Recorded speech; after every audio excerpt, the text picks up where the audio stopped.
এবার পশ্চিম মেদিনীপুরের ছবি রাখবো। পশ্চিম মেদিনীপুরের পিংলা, সেখানেও পরিস্থিতি উত্তপ্ত হয়ে ওঠে। সেই ছবি আপনাদের সামনে রেখেছি। পশ্চিম মেদিনীপুরের একেবারে পিংলা, সেখানেও পরিস্থিতি উত্তপ্ত হয়ে ওঠে। যেরকম দেখতে পেলাম মুর্শিদাবাদের নওদা, দফায় দফায় পরিস্থিতি উত্তপ্ত হয়ে ওঠে। পশ্চিম মেদিনীপুরের পিংলার ছবি দেখতে পাচ্ছেন।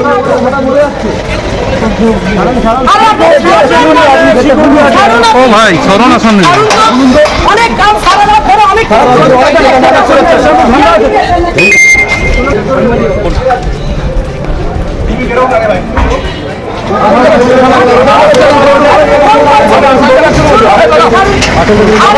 আমার সিকিউরিটি আছে,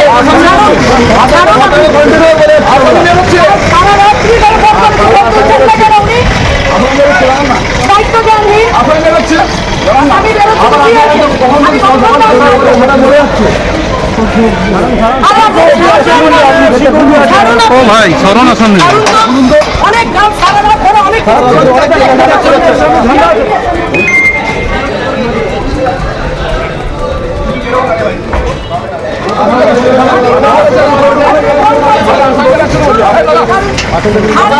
আমার সিকিউরিটি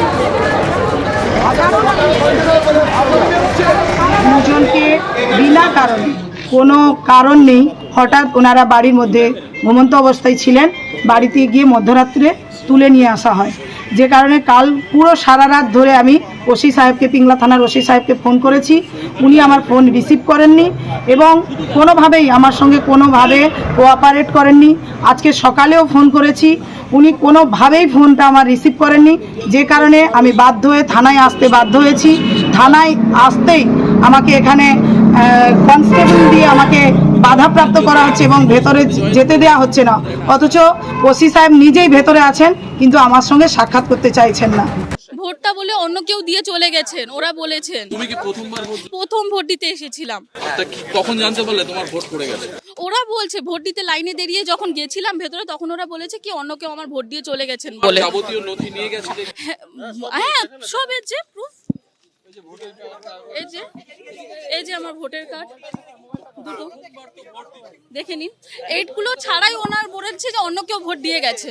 এবারে এত কেন্দ্রীয় বাহিনী, এত কড়া নিরাপত্তার মধ্যে ভোট হচ্ছে, তারপরও আপনার ভোট পড়ে গেল? হ্যাঁ, ওরা তো এরকমই বলেছেন।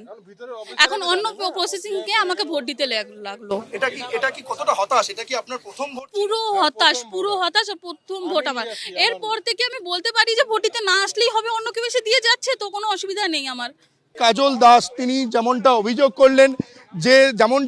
করলেন যে তার ভোট এখানে পড়ে গিয়েছে। রামকৃষ্ণ পাঠশালা প্রাথমিক বিদ্যালয় তিনি আধ ঘন্টা ধরে অপেক্ষা করছিলেন। তারপর যারা ভোটকর্মীরা রয়েছেন তারা তাদেরকে জানান যে তার ভোট পড়ে গিয়েছে।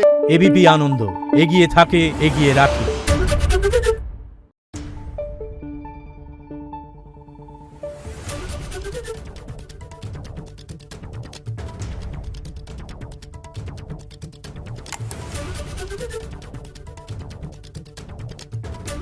Thank you.